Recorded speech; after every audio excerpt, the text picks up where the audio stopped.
उत्तर प्रदेश के पूर्व उप मुख्यमंत्री दिनेश चंद्र शर्मा ने विपक्ष पर निशाना साधते हुए कहा कि हिंदुस्तान की जगह विपक्ष पाकिस्तान का हीरो बनने की सोच रहा है। यही नहीं, पाकिस्तान की मीडिया का हीरो भी विपक्ष बनना चाहता है। उन्होंने कहा कि कुछ लोगों को पाकिस्तानी जिन्ना की आत्मा प्रभावित कर रही है। वही पहलगाम घटना को लेकर कहा कि भारत से पंगा लेना पाकिस्तान को महंगा पड़ेगा, एक एक पाकिस्तानी प्यासा मरेगा।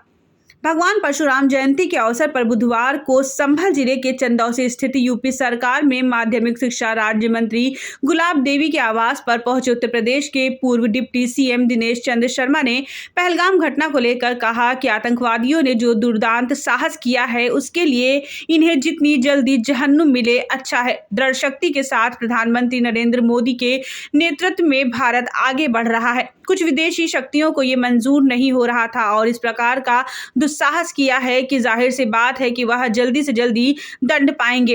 पहली बार ऐसा हुआ कि दो युद्ध पाकिस्तान से हुए हैं, बल्कि ये कहेंगे कि कारगिल घुसपैठ भी हुआ है, लेकिन कभी भी भारत ने सिंधु जल समझौता तोड़ा नहीं था। ये बहुत बड़ा कदम है कि उनको वहां के लोगों को दंड मिलेगा और पाकिस्तान की सरकार ये जानेगी कि भारत से पंगा लेने का हश्र क्या होता है। उन्होंने कहा कि पाकिस्तानी एक एक प्यासे मरेंगे।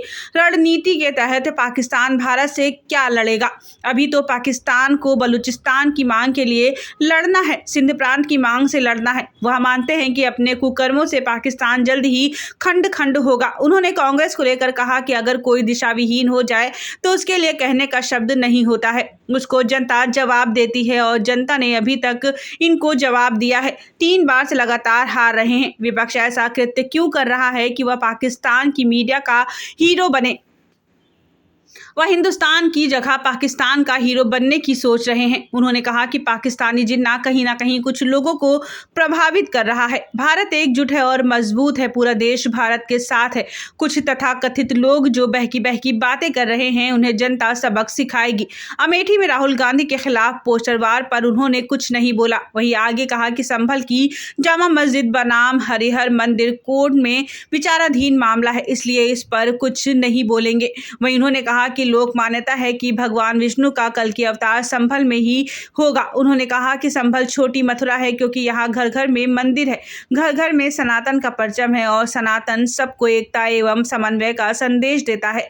संभल ऐतिहासिक है और मंदिरों का शहर है। ये एक ऐसा तीर्थ है जहाँ भविष्य की संभावना छिपी हुई है। इसको मैं समझता हूँ ये दुर्दांत जो एक साहस किया है आतताइयों ने, मैं समझता हूँ जितनी जल्दी उनको जहन्नुम मिले उतना अच्छा है। और दृढ़ इच्छा शक्ति है प्रधानमंत्री का नेतृत्व में भारत मजबूती के साथ आगे बढ़ रहा है। ये कुछ विदेशी शक्तियों को मंजूर नहीं हो रहा था और इस प्रकार का दुस्साहस किया है, तो जाहिर सी बात है वो दंड जल्दी से जल्दी पाएंगे।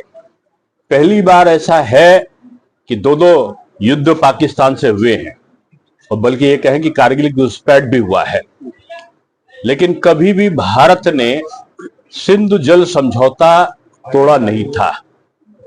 ये बहुत बड़ा कदम है कि उनको वहां के लोगों को दंड मिलेगा और पाकिस्तान की सरकार ये जानेगी कि भारत से पंगा लेने का हर्ष क्या होता है, एक एक प्यासे मरेंगे वो। और रणनीति के तहत आप देखो कि पाकिस्तान भारत से क्या लड़ेगा।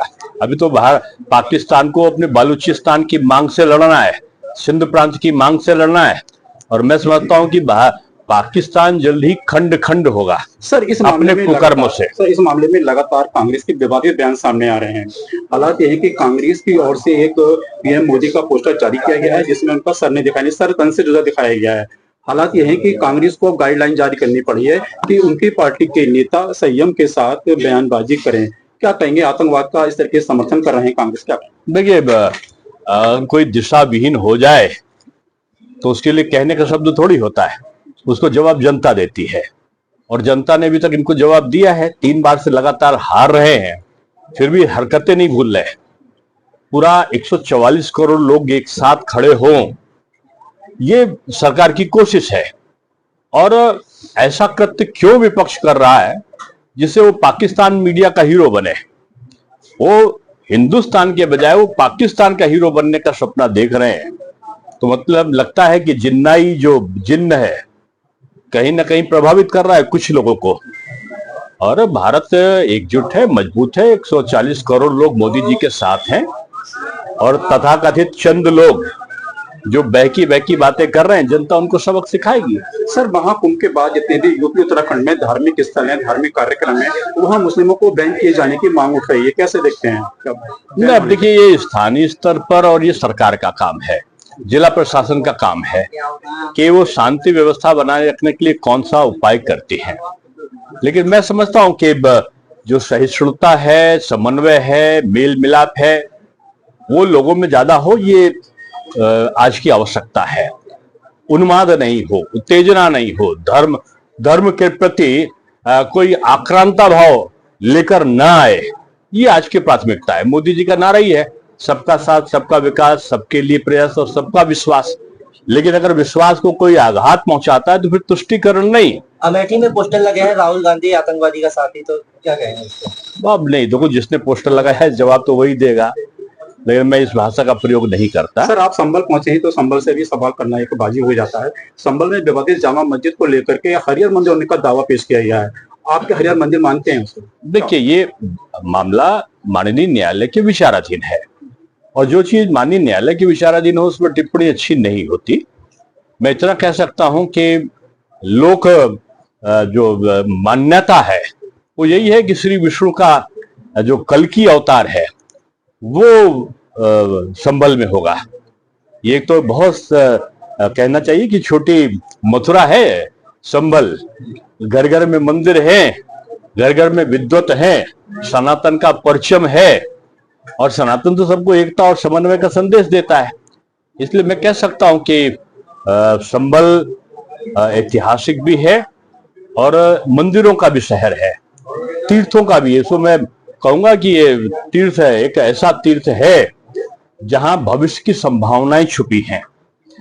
भगवान कल्कि का जो अवतार होगा, कहते तो ये है कि भगवान परशुराम के गुरु होंगे।